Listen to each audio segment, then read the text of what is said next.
Hey everybody, welcome into Urban Meyer's Pint House. This is a special edition of Weekend Kickoff. It's a playoff kickoff, and it's brought to you by Bryant Heating and Cooling Systems. This is it. This is what Ohio State fought so much for all year, to try and get back into playoff contention, to play Clemson again. That'll be Friday night in the Sugar Bowl. It's a big one, Bob. When all the stuff was going on, to just get this season played, this seemed like a little bit of a fairy tale and a dream way down the road, but we're here now. Yeah, it seemed like a pipe dream when you looked at this and potentially what could be going on, back in August versus now. I don't think anybody anticipated that, we would have potentially made it to this point with the, with all the shifting and the moving that's going on to my left and the shifting of the schedules and the fact that the Big Ten thought they'd be able to play, 8 straight weeks uninterrupted, and you have to play 6 games to be eligible for the championship and all the 21-day protocol. All of these things, like working against Ohio State, I don't think anybody thought that the Big Ten would be able to complete a season, much less maybe even start the season. But they got Ohio State in the college football playoffs. They had to actually make some common sense adjustments along the way. And thankfully this week they even adjusted things a little more with the protocol to make sure that Ohio State will have a full staff. So it's awesome to see these guys be put in this situation. I worry a little bit. I hear Dabo Swinney guys complaining about them only having to play 6 games. I think when you're young at certain positions, you need more reps. You need more game reps for those guys, especially maybe in the secondary. But they're there, and hey, you get to swing your sword.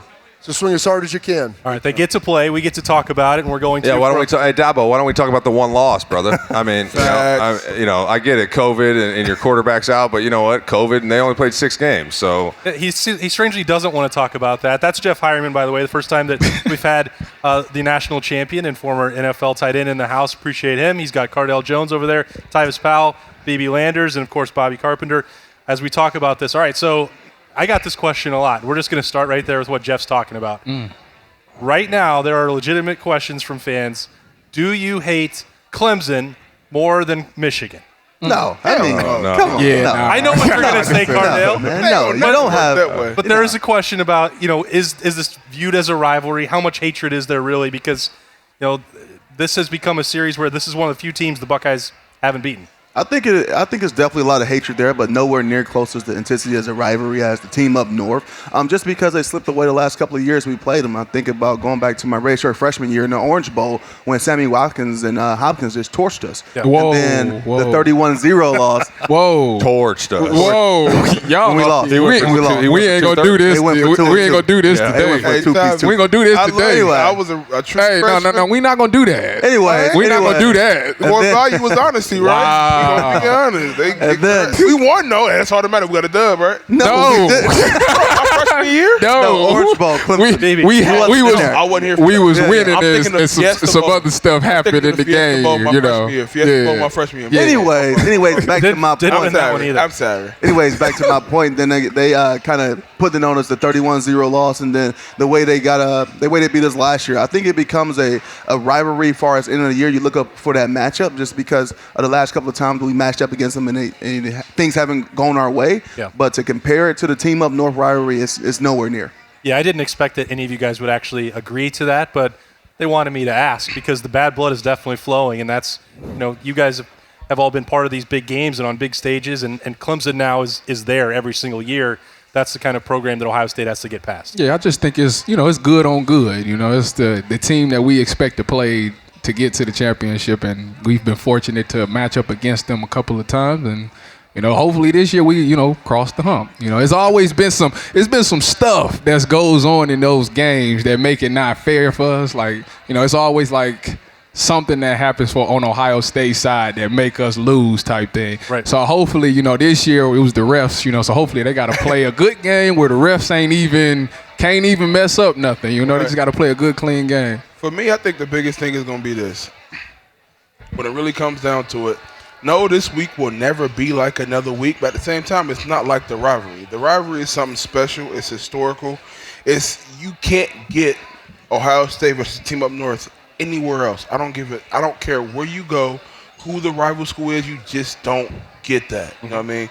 But it's not another week. This is a week that it's going to be personal, just because we have tried to get over that hump for so long. Whether other elements have played a factor or not, we just have not been able to get over that hump. And it's going to come down to this. At the end of the day, this game is going to be as far as talent-wise, it's going to be even all the way across the board. Coach Mick used to preach this all the time. I'm pretty sure Heuer and Dale can attest to this.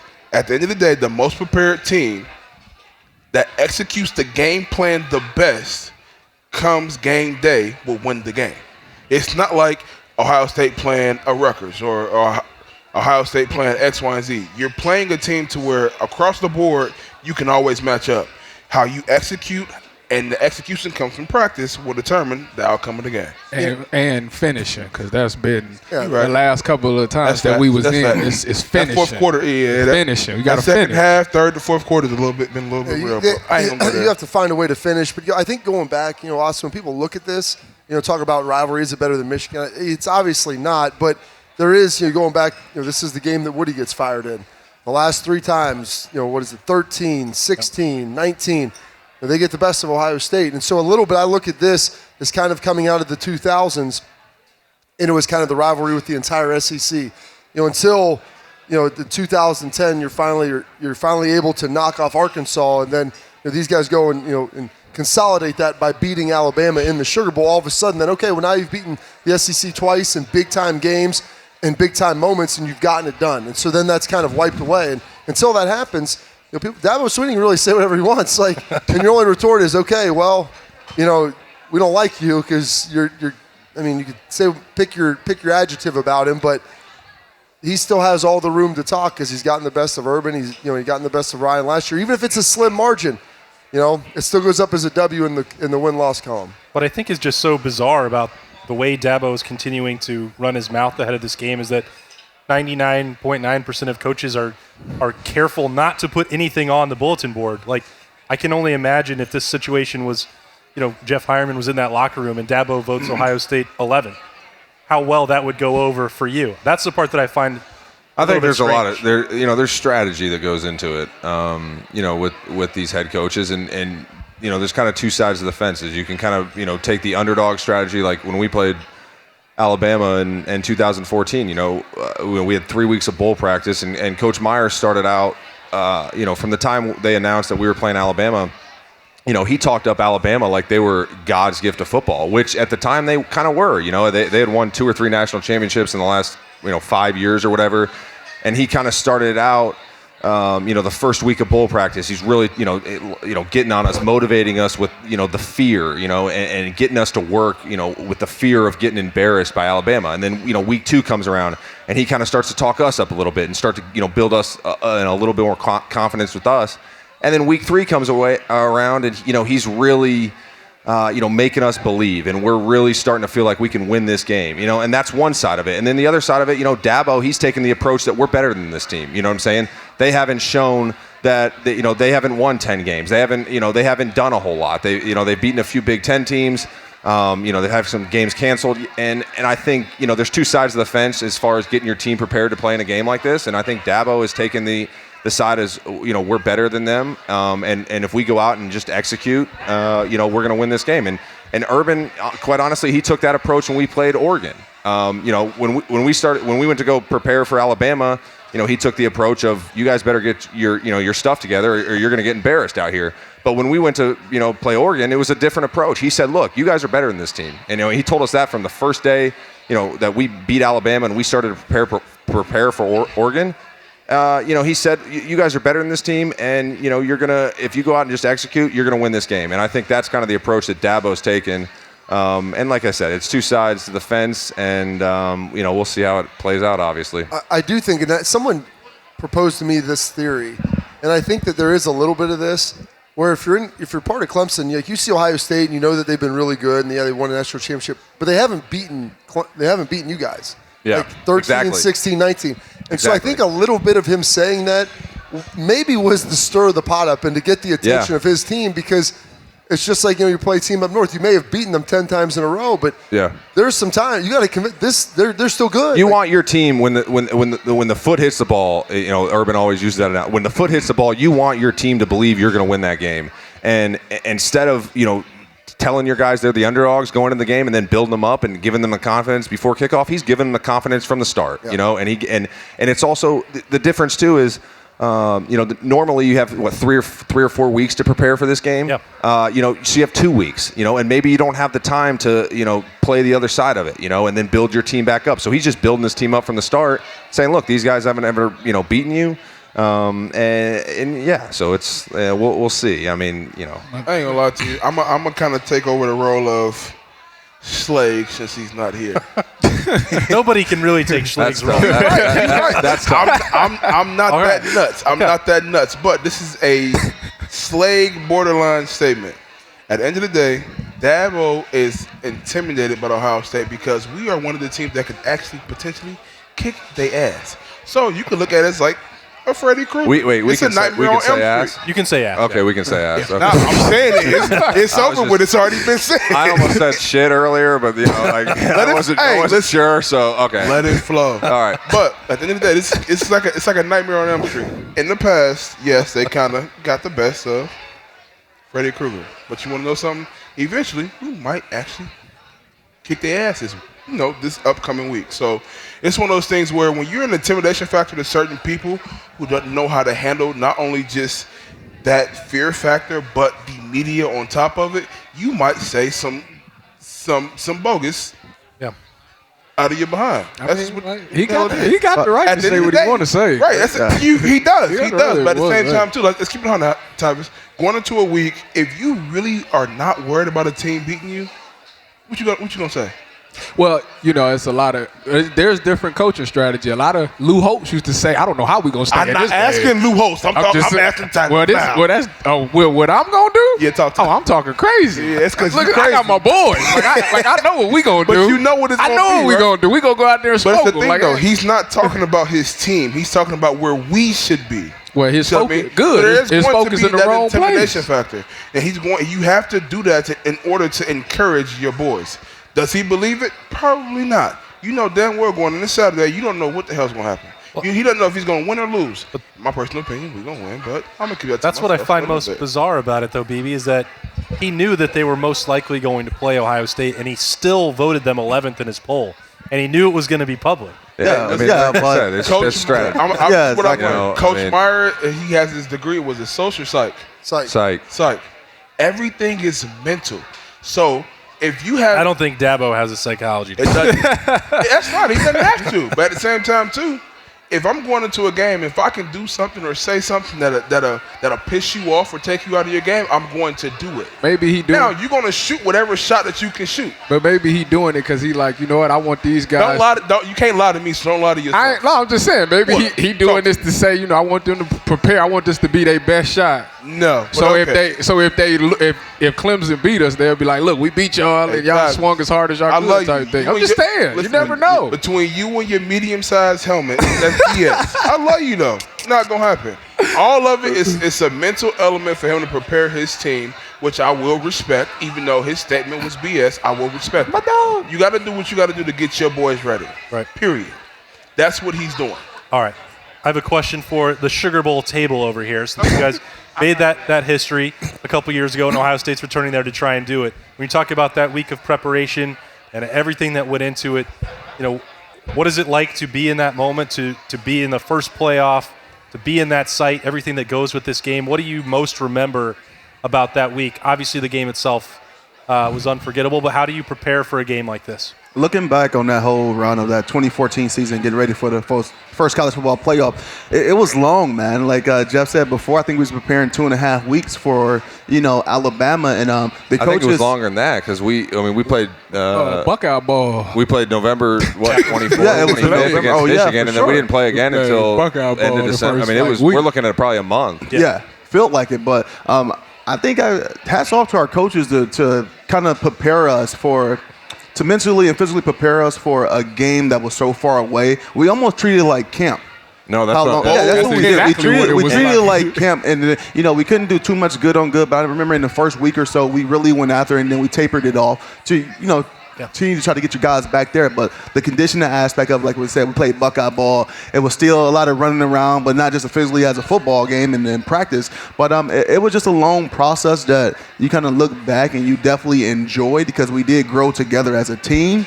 And, you guys can attest to this, but getting ready for that, And being in a situation when we was down 6-21 at halftime, I knew that my guys we had each other backs. And I think it's definitely become from that bold preparation. Crazy. I didn't even know we were down 6-21. Yeah, Wait, you weren't down. You weren't down 6-21 at halftime. I think it was 21-20. You got the TD. Evan, Oh, really? It was 21-6. Whatever it was. I didn't know we were down that much. It was 21-6, but then it was the Evan Spencer to Mike Thomas. Was that right before half? Right before half. Oh, okay. What? You were too busy running over dudes. I'm glad that you guys that were in it don't have all the something like that. Yeah, you know what I remember is getting down inside the 10-yard line, getting 2 field goals. Exactly. All I know is stalling. Yeah, that's all I know is stalling 2 times in the red zone and having almost 400 yards of offense in the first half, but still down. You know what I remember? I remember partying after that game. After we won, Bobby. All right. I don't remember if we kicked a field goal in the red zone. I don't remember if we ran it in the red zone, but I remember partying after we won that game. So that's all that matters. Did you go to lipstick? That's all that matters. You with the lipstick? Gold mine. He don't know. I don't know, bro. Hey, Herb, just say you don't know. Don't worry about it. I don't know. I know there was a lot of you can't get in trouble. There was a lot of running around in that post-game locker room about a certain club that everyone was supposed to go meet at. I don't remember. Lipstick. Tyvis, that sounds pretty familiar. Now, what about this? So this week in particular, I remember there was a time early in the week where you guys were allowed to go out, and you ran into a couple media members on Bourbon Street. This team won't be able to do that. They're not leaving until Thursday. Is that an advantage that you don't? I think it's an advantage, for Ohio State because when you start looking at Coach Mick and the way that program is structured and how they get guys ready to play in these games, their schedule and their routine is second to none.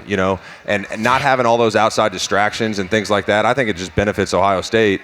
Because if they just stick to their routine and their schedule, it's better than anyone else in college football. Right. And it's been proven year in and year out. And so I think that with them taking away all the outside noise, I think it really does benefit them. And, as far as them staying on their schedule and just focusing on this game, and Coach Mick and them, they're going to have, they'll keep those guys engaged. They'll keep those guys, just ready to get out there and play when, I keep saying it, but when the foot hits the ball, I think it's going to benefit Ohio State that none of the outside noise was there. And piggyback off of that, anytime that you can spend extra time with your teammates and getting to know them, that's like the thing about Ohio State. Like you get to meet and kick it with players, and y'all become so tight that when you get on the field, it's like I'm not playing for me. I'm playing for Jeff. I'm playing for Cardale. And it seems like when you play that way, you tend to go harder when it's not about yourself. So with them not being able to go out and have all those outside distractions, COVID is going around, so that's a good thing anyways. But I think that it allows them to play for each other more because they get to know each other and they become tighter. And at this point of the season, you got to be a real close, tight group. And think about how much time that this team has spent together this year. You know what I'm saying? Just more so than any other year. You have COVID and they can't leave each other. It's against the rules. They have to stay together. We chose to stay together, but they can't leave. And so I think that the way that they run that program and the brotherhood of trust and all of that stuff that they preach, with COVID and keeping them tighter and together, I think is going to benefit them in the long run. Yeah, it's been a crazy year, no doubt. Point. Yeah. Well, he took it. You don't have to say it then, baby. We'll just remember that. I know. I'm going to keep it. We'll come back. You can talk it up a little bit. Hey, I gave you all the hype that you needed. You took it. We need to think alike. We need to give the hype to Bryant Heating and Cooling Dealers. Let's give some hype to Bobby, though, honestly, for watching all 4 kids while his wife was recovering from COVID. Covering's a loose word. Quarantining in the bedroom. That's a real job. Hey, daddy duty different, man. I got 2. You ain't never lied. I got 4 1 kids. that's killing me. I believe that's called whatever it takes, right, Bob? Whatever it takes, at all costs. At all costs. At all costs. Your Central Ohio Bryant my daughter to the Heating gym and Cooling Dealers will also do whatever it takes to make sure your home keeps you warm and comfortable this winter. Early.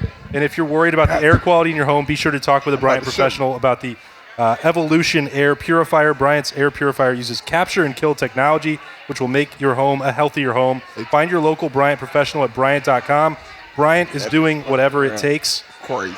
We're going to take a break right now. That's what we need to take. And we're going to be right back with a lot more. Weekend Kickoff brought to you by Bryant Heating and Cooling Systems. It takes attention to detail.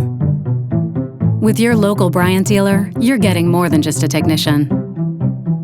You're getting someone who pays attention to your needs and the little things that make a big difference. It takes a dealer you can rely on. And to keep your family warm this winter, here, let me show you how this works. it takes Bryant. Bryant. Whatever it takes. All right, welcome back to Weekend Kickoff, brought to you by Bryant Heating and Cooling Systems. Whatever it takes, we're going to dive right into it. We do this segment every single week. Now it's more important than ever. Who are the guys that have to shine on Friday night against Clemson in the Sugar Bowl? Cardale, you get to go first. You don't get to play the Schlegs role. Oh, my God. Don't take all 22 guys, okay? No, I'm not. I clearly would love to see a better performance than last time we saw the Buckeyes, but I'm going to go with my guy who I've been tooting his horn this whole season, and now it's time to get on him a little bit. And Justin Fields, he got to play better. I know in the Big Ten championship game he was down one of his main threats, but that just speaks to you as a player, as a leader, to still rally the guys. And I wasn't as impressed as usual with his performance of that game. And I don't want to hear no excuses about no thumb. I don't want to hear nothing about I didn't have this. I want to see you go out there and play and lead those guys. So Justin Fields is my player that I expect to have a big game and needs to have a big game for the Buckeyes to have a chance. Yeah, what is it, Cardale? Is it just that he didn't have his number one target? How big of a deal is that? Because the thumb didn't happen until late. Yeah, but I'm tired of hearing these little rumbles about it when they have their media days and everybody practicing and all that stuff. This is the college football playoff. You go play or not. Everybody's hurt. Everybody's banged up. Imagine how them guys feel. They play 10, 12 games, 6, 7 more games than you play. So everybody's dealing with injuries, so I don't want to hear that. But it got to be tough losing one of your top-tier guys. I kind of compared that situation to the Steelers, and after they lost AB, then you haven't heard as much from Smith-Schuster because he demands so much attention now. It shows if you really can be a number one guy, and that's what I felt like with Wilson. You know, now he had a chance to show that he was a number one guy. You can tell Justin was trying to force the ball to him a little, but he didn't look like himself as usual either because he didn't have that. You know, he didn't have that other guy complimenting him, taking a lot of the pressure off of him, as you would have saw with AB and Juju, and usually you see him with Olave and Wilson. So I'm definitely putting it on Justin to step up and come out and have a big game because everybody had to play their best to win this game. Jeff, you don't have to take tight ends, so you don't have to say. I'm just telling you the rules. What's the punter's name? Yeah. Well, it's kidding. Probably going to be the walk-on again, just for the record. Like Drew Chrisman missed the Big Ten championship game. I think one of the things that people don't understand is there's a game in the game. Coordinators versus coordinators, and I think that's one of the things that you sometimes gets overlooked. For sure. And I think that honestly, Kevin Wilson and Ryan Day, and Kerry Combs. I honestly, I think a lot of it's going to have to do with they're going to have to affect Trevor Lawrence in some way, and I think that it's really going to come down. There's two games going on. There's the game versus the coordinators, and there's this game versus the players. And I think that the coordinators, they're going to have to do something to affect Trevor Lawrence. Because if they go out there and try to play some, base defenses that they've been playing and that Clemson has seen on film, it's going to be a long night. Because you're going against one of the top talents at quarterback that's come out, of college football, and one of the top guys that come out in a long time. And so I think that, I kind of put it on those guys. And I think that the execution from the coordinators and the offense and defense, it has to match up. You know what I'm saying? The coordinator's not going to call the perfect play, every single time. But when he calls a play that necessarily isn't the best play against that defense, then, Justin Fields and the offense, they're going to have to pick up some of that slack, and it's whoever wins more of the matchups throughout the night with the coordinators and the players is going to ultimately win the game, obviously. But I think the coordinators, they got to do something to mess with Trevor Lawrence. If you go out there and think you're going to win by just playing your base stuff that they've studied and he's seen it, I don't think that's the strategy. I'm obviously not the head coach, but. My 2 cents on it. That's my 2 cents on it. All right, that Kerry Combs will be fired up, Tyvis, right? I mean, this. Oh yeah. When is he not? Listen, is Marcus Hooker playing this game? We'll find out on Friday. All right. Well, obviously I'm picking the safeties. Okay. Yeah, you're allowed to do that. Oh yeah, I'm picking the safeties. Listen, it's all about the disguise. We got to find a way we can't go out there and just give the look away. We got to make Trevor Lawrence hold the ball and trust that your guys is going to get there. And it starts with the safeties. You got to disguise coverage. Make him spend that extra time trying to figure out what's going on. That buy your defensive line time to get there. And we need some turnovers, man. We got not turnovers. We call them takeaways. We need some takeaways in the secondary because this is ridiculous, and we got to find a way to slow him down and make plays on the ball when he throws it. If the ball goes up, it has to be our ball. That has to be the mentality. And if Marcus Hooker is playing and it just so happened to come down to 8 seconds and the Buckeyes are up by 7 points and Marcus Hooker so having to catch the pick at the end, you run where the camera at. You run it out. You run it out and you score. You do what I didn't do. You score. And make your teammates nervous the whole way down. Selfish part. I tried to get. You'll be a legend forever. Just run it out and score. Run towards your sideline because they're gonna be rushing the field. They're gonna call it back anyways. But everybody remember you in the end zone. We're gonna need it. It's good. Don't worry about it. I thought, Urban Meyer was probably having a panic attack. Shout out to Irv. Coach Ash told me I almost got him fired. So we don't know. We'll have to wait on that one because that was a big deal before the Big Ten title game, Tyvis, that Marcus Hooker, his game time decision, he's scratched. Ronnie Hickman, he gets scratched. Bryson Shaw, that's 3 safeties out. Exactly. Yeah. And Josh Proctor, I don't know, what did you think about him in that game? Because he was. Let me tell you this. I'm about to say he was coming down. He'll come and hit you. He was coming down. Big DB boy was coming down. I ain't mad at him. Bill Parcells had a saying about guys like that, though. They're like dogs chasing cars. Yeah. All right, Josh Pryor will come down and hit you now. He also might straight up whiff. Yeah, for sure. But if he on though. It's like this. He's coming as a full bullet, full spread, and then last minute he closing his eyes and about to lay you out, or he gonna miss you. All right, BB, who we got? With this, I'm gonna be biased. I'm gonna always go with the D-line. There we go. Because this is how I look at it. To kind of counteract Tyvis a little bit, let's be real. It's a good thing we have 5 If the ball is not coming out in 2.5 seconds, that is a problem for you. You absolutely right. If a quarterback is sitting in the pocket, 3 points. We can't cover forever. We get a scramble. BB, we can't cover forever, right, baby. That's the issue. So for me, within this situation, I'm gonna put all the pressure on the D-line. More so the defensive ends. Defensive ends, in my personal opinion, need to step up. Interior-wise, Haskell Garrett and Tommy Togiai, they have been playing exceptional week in and week out. But guess what? This is not an exceptional type of game. You need to get to the point to where now you really separate yourself. Are you a top dog in all of college football or just the Big Ten? For our DNs, you need to separate yourself.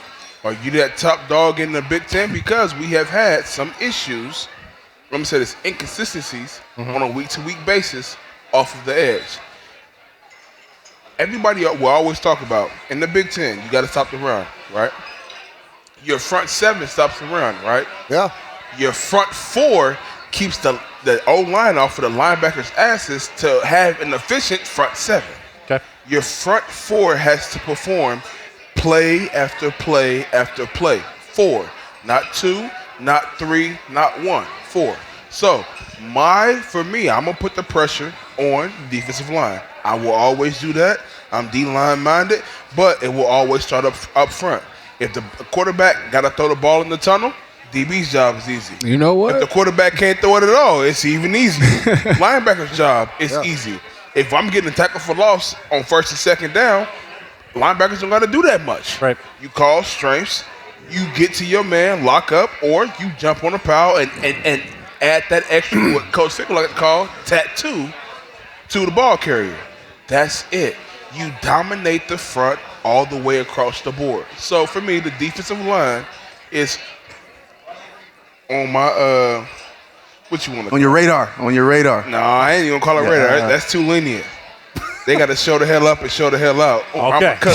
They on call. BB says the rush. They on call. Yep, like the ER. We good. They on call like the ER. I like that. Bottom line is BB's got the rush, man. And so, as you're looking at all this, Cardale took LBs. Yeah, Cardale. I'm not taking the LBs. God. Cardale took who Justin. You are anymore. Yeah, you go back and you look at the Big Ten champion. Here's the thing, you got to take what the defense gives you a little bit. And Northwestern packed the bag. They were going to get beat over the top. And so Justin, you got to mature. You got to understand. Hey, It's tough to go broke when you're always making a profit. Take 10 yards, take 8 yards, and then you'll be good. They weren't going to let you take the ball over the top, and they weren't going to get housed. They're smart. They knew they were at a deficit on the perimeter, and we're just going to make you kind of hit it underneath. And all these guys kind of talked about some different things. And here's the one thing. I was battling back and forth when I'm looking at this. And you look at Clemson on the perimeter, and Mari Rogers, E.J. Williams, these guys, these elite, some of the elite receivers they have. It's like, do you take the young corners? Are those the guys you want to focus on? But after watching the Big Ten Championship, a game where you couldn't really push the ball down the field, Justin gets his hand nicked up. I think the methodology for Ohio State and the way for them to win, sometimes your best defense is being able to possess the football. I don't know if you want to get into a game where you're in the 40s. 30s I'll take. High 20s even better. But after watching how Ohio State was able to pound the football in Northwestern, I think that's going to have to be the way. So I'm taking the 3 interior offensive linemen. I'm taking Harry Miller, taking Josh Myers, I'm taking Wyatt Davis. Because I watched what happened when Clemson played Notre Dame, and they didn't have Skalski in there. They were missing some of their guys up front. They were able to pound the football. Trey Sermon, he played great. You're not rushing for over 300 yards without a great performance up front. Like, that's not happening. It's setting a record. And so those guys have to be able to get pushed, to penetrate the defense, climb up to Skalski, and make sure that they can create running lanes. And in doing that, if it cuts a possession or two off of what Clemson's able to have, that makes it a lot easier for those young defensive backs. That's going to make it easier for Justin Fields. You're able to control the clock, dominate the game, and there's nothing worse than being a defensive player and knowing when you line up and they run the ball, like, they're getting 4, 5, 6 yards every time, and you don't really have a good answer for it because they're not going to be able to come off of those guys on the outside. So if they can do that, as I looked at the Big Ten Championship game, I was encouraged by that because they had to win in a way that I haven't seen them do. And so I want to see those 3 guys inside dominate the line of scrimmage and control the game to be able to open up those holes for Trey Sermon. Yeah, when I talked about this earlier with Beanie, and this kind of game plan I can envision for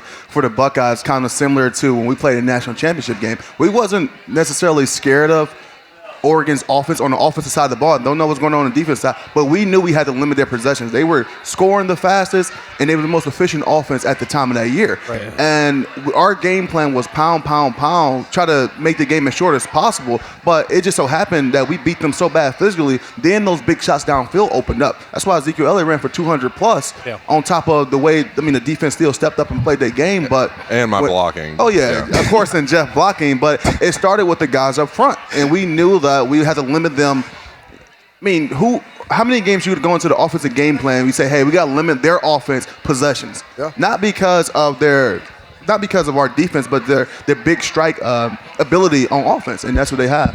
Hold on, wait. To clear the air, the defense was not scared of Oregon. We were scared. We were scared of the tempo. That's what we were scared. Yeah, that tempo against you, boy. But once we figured out, if you stop them on first down, make them go backwards. There is no tempo. Yeah. We kind of figured it out early, and the rest is history. I think games like this too.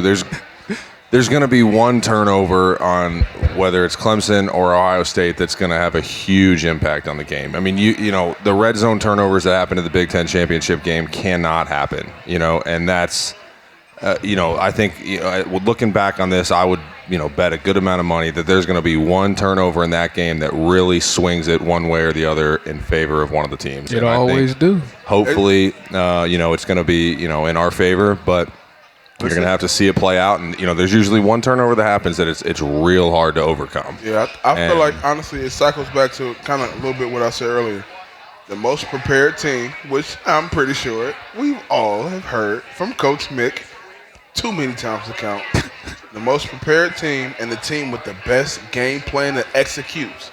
You can have a phenomenal game plan, but if as players, if you don't execute it, you get your ass kicked. You also have to hope that Brent Venables doesn't steal your game plan. No, I ain't worried about that. And starts grabbing the signals in the second half. Man, even with that, switch it up this your game. Your kahuna still got to drop, and you got to play nut to nut. I'm not gonna lie to you. Schlegel. Drop your second. Thrower versus shower. There you go. There you go. Okay. So I think that'll be all right. All right, we got before we get to the picks, we still have to get to the buyer's auto question for Bobby, and it's going to be for all 5 of you guys. You brought this up, so this is the reason that I picked it, because you already referenced the early field goals in the Sugar Bowl in 2014. Ohio State was able to bounce back from that. These guys roared to life. They won that game. We all know how it ended up. Didn't feel good the whole time, though. No, but it didn't happen the last time against Clemson in the Fiesta Bowl. They had to settle for they had some empty, trips in the red zone. They kicked the field goals. They didn't finish some drives.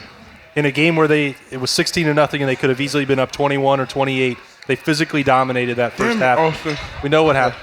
Sorry, baby. You can tune out. Sorry, this part. I still love you. All right, so the question for you and for you guys was how important in this particular game is it to start fast? It sounds like an obvious answer. You would always want to do that. But if you can't, then what do you do? So the importance of starting in that first quarter. I don't know if it's necessarily, having to go and score 21 points in the first quarter, but when you get in the red zone, you have to convert. And believe me, in 2015, I watched that game. I'm sitting there in New Orleans,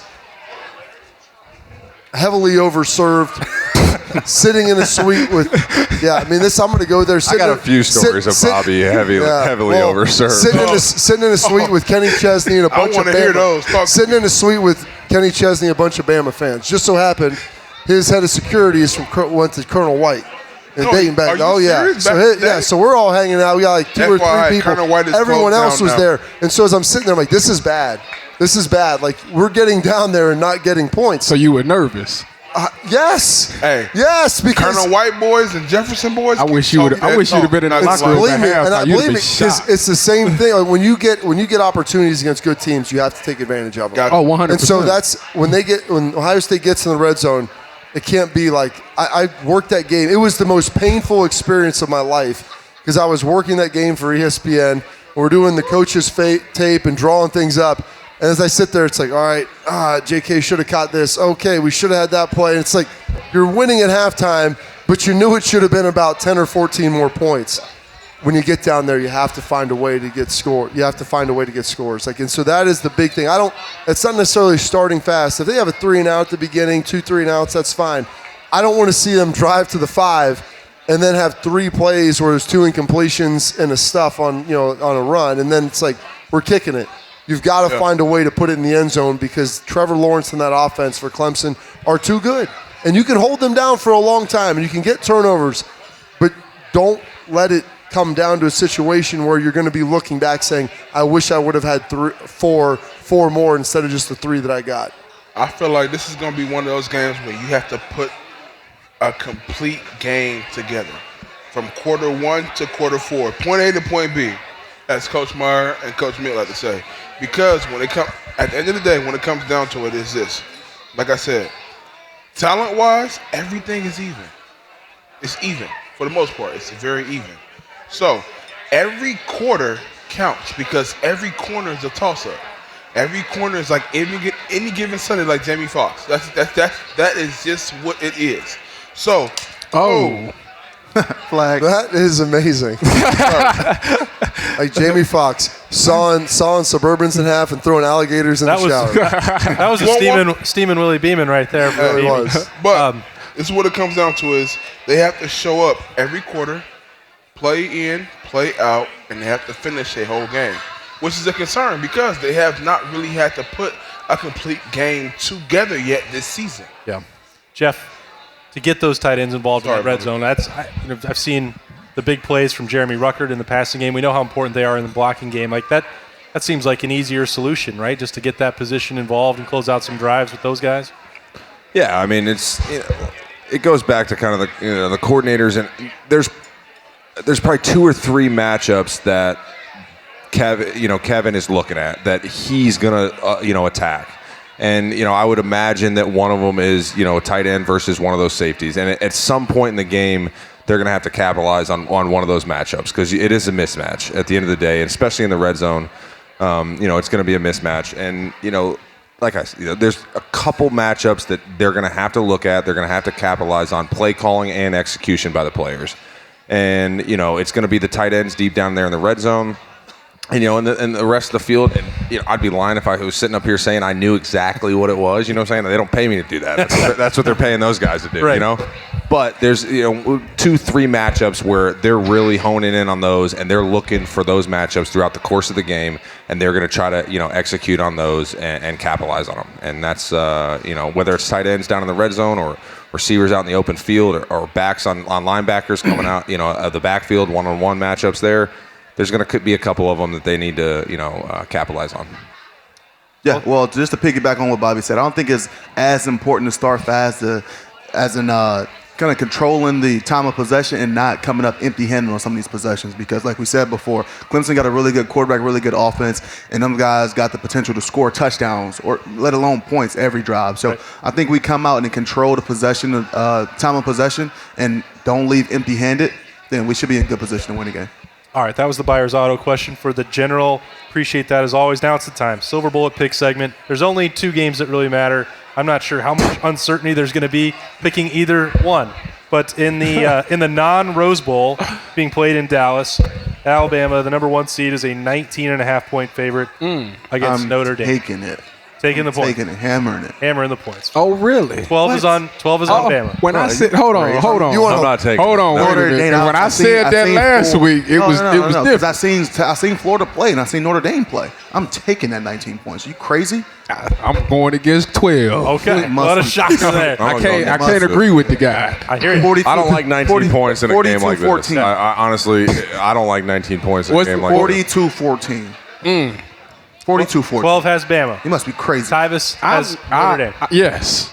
Who you got? I ain't. Sounds like Jeff, I'm going with the Jeff points. might be leaning with the Irish. I'm going to lead with I'm going to go with the Irish. I don't like that many points in a game like this. 45-20. I mean, Y'all off the hook. This is not about to be y'all close. off the hook now.